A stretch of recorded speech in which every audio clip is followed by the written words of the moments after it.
हरियाणा की बम्पर जीत के कारण बीजेपी में आ सकते हैं गंभीर बदलाव। हरियाणा में 48 सीटें जीतकर बीजेपी ने तीसरी बार राज्य में अपनी सत्ता को बरकरार रखा है। कांग्रेस को एक बार फिर झटका लगा है। कांग्रेस की हार की सबसे बड़ी वजह रही कि वह पहले ही ये मान चुकी थी कि वो चुनाव जीत रही है, जबकि इसके उलट बीजेपी ने जमीन पर खूब मेहनत की। राज्य में जाट राज आने के डर से कांग्रेस के खिलाफ माहौल बना। वहीं कांग्रेस बीजेपी के मजबूत इलाकों को तोड़ने में नाकाम रही। असर ये हुआ कि कांग्रेस को जाट बहुल इलाकों में भी उतनी सफलता नहीं मिली जितनी उसको उम्मीद थी। कांग्रेस के लिए टिकट बंटवारा भी भारी पड़ गया। टिकट बंटवारे में भी कांग्रेस ने रणनीति नहीं अपनाई। असंतुष्टों को भी कांग्रेस साध नहीं सकी। इस बात में कोई संदेह नहीं है कि हरियाणा विधानसभा के नतीजों का असर महाराष्ट्र पर भी देखने को मिलेगा। इस जीत ने बीजेपी को मूवमेंट दिया है। कार्यकर्ताओं के मनोबल के लिहाज से भी हरियाणा की ये जीत काफी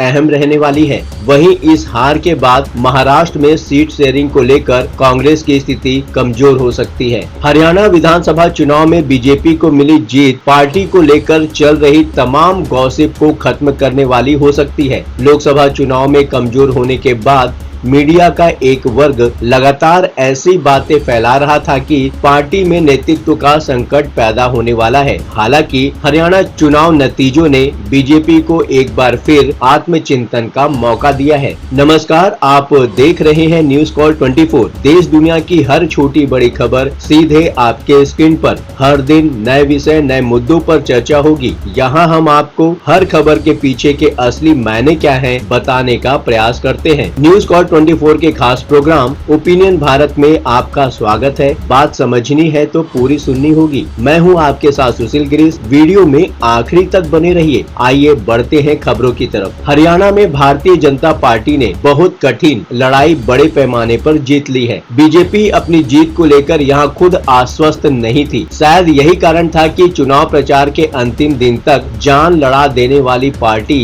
वोटिंग से 2 दिन पहले अपने हाथ खड़े कर लिए थे। पीएम नरेंद्र मोदी और गृह मंत्री अमित शाह आदि ने भी हरियाणा में 2 दिन पहले पैकअप कर लिया। फिर भी भारतीय जनता पार्टी ने जैसा प्रदर्शन हरियाणा में किया वो अपने आप में मिसाल है। पार्टी की जीत के कई कारण हो सकते हैं और कांग्रेस की हार के भी कई कारण हो सकते हैं। सबके अपने अपने तर्क भी हो सकते हैं, पर भारतीय जनता पार्टी की यह जीत पार्टी में कई बदलाव को भी ला सकती है। वो क्या बदलाव है हम आगे वीडियो में बताएंगे। एक छोटी सी रिक्वेस्ट है आपके लिए। मैं उम्मीद करता हूं कि चैनल को सब्सक्राइब करने के साथ साथ आप नोटिफिकेशन के लिए बेल आइकन को जरूर प्रेस करेंगे। वीडियो को लाइक और हाइप देकर चैनल को सपोर्ट करें। चलिए लौटते हैं खबरों की तरफ। क्या पीएम मोदी की चुनावी रैलियां अब भविष्य में कम हो सकती हैं? भारतीय जनता पार्टी में प्रधानमंत्री नरेंद्र मोदी एक कुशल प्रशासक ही नहीं, एक कुशल कार्यकर्ता, संगठनकर्ता और चुनाव प्रचारक की भूमिका भी उतनी ही कुशलता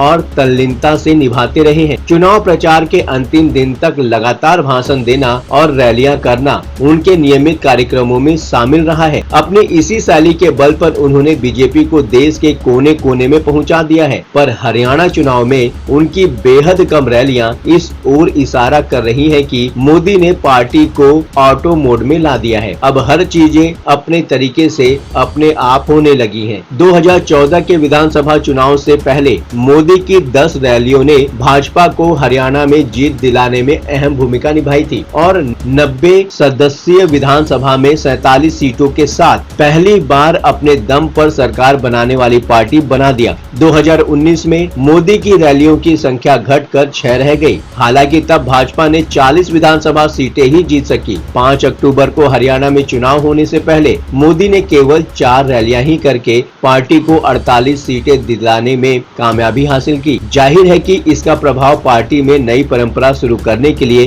काफी होगा। आगामी विधानसभा चुनाव में हो सकता है कि पीएम मोदी अपनी तूफानी यात्राओं को विराम दें। क्या महाराष्ट्र झारखंड के चुनाव में सहयोगियों से सख्त मोलभाव कर सकती है बीजेपी? लोकसभा चुनाव में अपेक्षित सफलता न मिलने के चलते पार्टी बैकफुट पर थी। अगर पार्टी को हरियाणा और जम्मू में अपेक्षित सफलता न मिलती तो पार्टी को अपने सहयोगियों के ब्लैकमेलिंग का शिकार होना पड़ता। पर हरियाणा की जीत बताती है कि पार्टी और नरेंद्र मोदी की लोकप्रियता बरकरार है, इसलिए दूसरी महाराष्ट्र और झारखंड में दूसरी पार्टियां अधिक मोलभाव की स्थिति में नहीं होंगी। अगले कुछ दिनों में महाराष्ट्र के चुनाव घोषित हो सकते हैं। महाराष्ट्र में लगातार सीट शेयरिंग को लेकर बैठकें हो रही है। जाहिर है कि पार्टी फिर से एक बार कॉन्फिडेंस में होगी। केंद्र में सरकार जिन पार्टियों के सहयोग से चल रही है उनको भी पार्टी ठेंगे पर रखने की हिम्मत दिखा सकेगी। संघ का हस्तक्षेप अब पार्टी में बढ़ सकता है। हरियाणा विधानसभा चुनाव में राष्ट्रीय स्वयंसेवक संघ की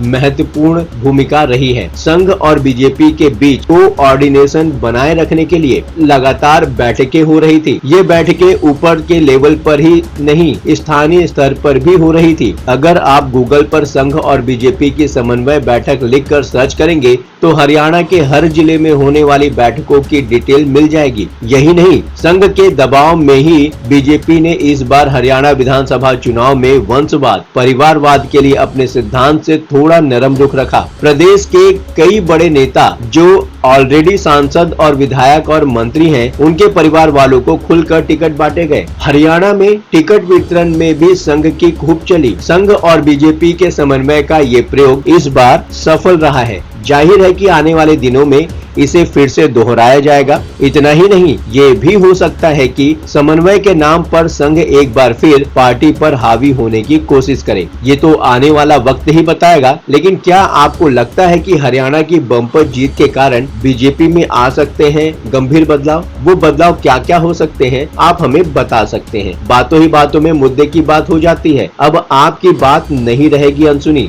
आपकी सलाह, आपकी राय हमारे लिए मायने रखती है। खुलकर कमेंट करें और अपनी प्रतिक्रिया अवश्य दें। दोस्तों, अभी तक आपने इस चैनल को सब्सक्राइब नहीं किया है तो देर किस बात की, चैनल को अभी सब्सक्राइब करें। नोटिफिकेशन में जाकर बेल का आइकन दबाना बिल्कुल ना भूलें। आज के लिए बस इतना ही। लगातार खबरों के लिए बने रहिए न्यूज़ कॉल 24 के साथ।